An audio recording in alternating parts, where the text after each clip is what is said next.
Hello friends रांधनियाल चेनेलटुলৈ আপোনালোকক আদৰণি জনাইছো। আজি আপোনালোকৰ কাৰণে লৈ আহিছো তিলৰ লাৰুৰ ৰেচিপি। বিহু আহি পালে বহুতে হয়তো লাৰু পিঠা বনাবলৈ লৈছেয়ে। তিলৰ লাৰু বনাবলৈ যিসকলে অসুবিধা পায় বা প্ৰথমবাৰ বনাম বুলি ভাবিছে তেওঁলোকে এই ভিডিওটো চাই ল'ব শেষলৈকে, ধুনীয়াকৈ বনাব পাৰিব, একেবাৰে পাৰফেক্ট হ'ব। ইয়াৰ কাৰণে মই তিলখিনি আগতে অকমান তিয়াই ৰাখিছিলো, তাৰ পিছত হাতেৰে মোহাৰি ধুই ভালদৰে ৰদত শুকাই লৈছো আৰু তাৰ পৰা 1.5 কাপ মান এতিয়া কেৰাহীত লৈ লৈছো। এয়া দেখুৱাইছো অলপ সাফাৰ নিচিনা হৈছে, বগা বগাৰ নিচিনা। আপোনালোকে যদি একেবাৰে কলা তিলটো বেয়া পায় তেতিয়া হলে ইয়াতে অলপ বগা তিলো মিহলি দিব পাৰে। এতিয়া এইখিনি লৰাই ভাজিব লাগিব। গেছৰ ফ্লেমটো মিডিয়ামত ৰাখিম।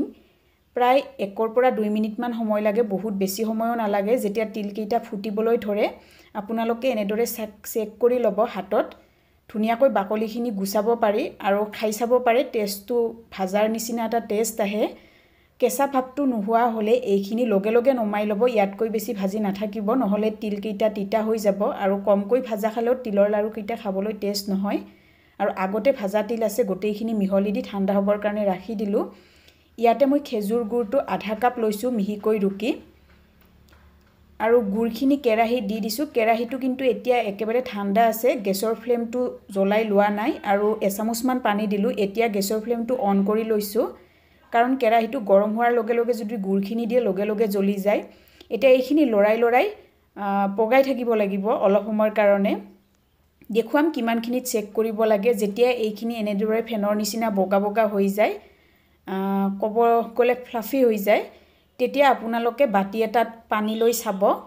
যদি বাটিৰ তলিত পৰি যায়, আৰু দেখুৱা ধৰণে আপোনালোকে এইটো কেনেকুৱাকৈ চাব লাগে দেখুৱাম।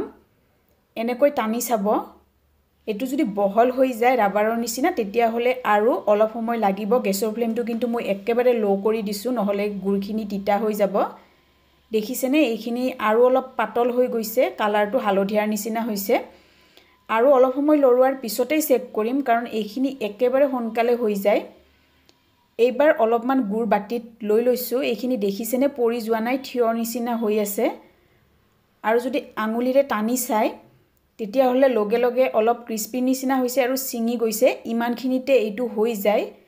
লগে লগে গেছৰ ফ্লেমটো লোত ৰাখি আপোনালোকে তিলখিনি দি দিব পৰিমাণ অনুসৰি। 1 কাপ লৈ লৈছো, এবাৰতে 1 কাপ দি নিদিব। 1/2 কাপ গুড়ৰ কাৰণে 1 কাপ তিলৰ প্ৰয়োজন হৈছে, কিন্তু মই ইয়াতে অলপ অলপ দি মিহলি কৰি চাই ল'ম, কেতিয়াবা কম বেছি হৈ যায়।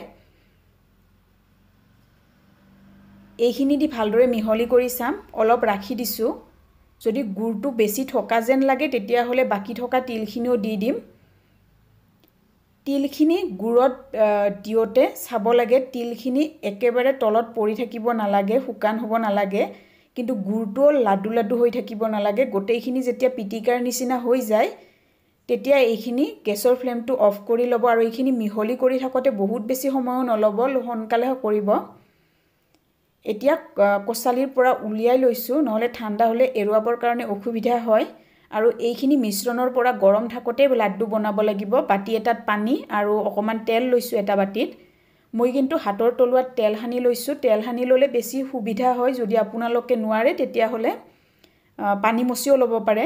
চামুচৰ সহায়ত অলপ অলপ মিশ্ৰণ ল'ব। প্ৰথমতে হেঁচি নিদিব, লাৰুৰ শেপ দিব চাব। যেতিয়া এইটো ঘূৰণীয়া হৈ যায় তাৰ পিছত হাতত পকাই দিব, তেতিয়া ধুনীয়াকৈ লাড্ডুটো হৈ যায়। হাতৰ তলুৱাত গৰমো বেছি নালাগে। আৰু যদি গুড়ৰ পৰিমাণটো বহুত বেছি থাকে তেতিয়া আঠা লাগি ধৰে হাতত, তেতিয়া লাৰুকেইটাও ভাঙি যায়, মিশ্ৰণখিনি ভালদৰে নহয় আৰু খাবলৈও লাৰুকেইটা লিকটিয়াৰ নিচিনা হয়। এনেদৰে মিহলি কৰি চাব আপোনালোকে, মিশ্ৰণখিনি একেবাৰে পাৰফেক্ট হ'ব। যদি অকলে লাৰু বনাবলৈ লৈছে তেতিয়া হলে তিল বেছিকৈ বনালেও এবাৰতে গোটেইখিনি বনাই নলব, কাৰণ তলৰ ফালে এনেদৰে শুকান হৈ যায়। আৰু যদি শুকান হৈ যায় কেৰাহীটো অলপ গেছত উঠাই দিব।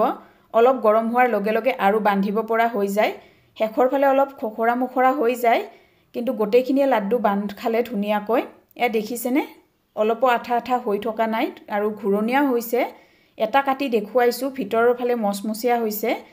যদি লাৰু অকলে বনাবলৈ লৈছে বা প্ৰথমবাৰ বনাবলৈ লৈছে তিলটো বহুত বেছি নলব, লাগিলে দুবাৰত বনাব।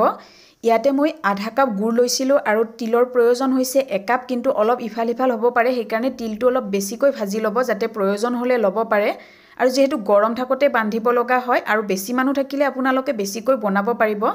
ভিডিঅ'টো যদি চাই ভাল পাইছে প্লিজ লাইক আৰু শ্বেয়াৰ কৰিব ভিডিঅ'টো শেষলৈকে চোৱাৰ বাবে ধন্যবাদ জনাইছোঁ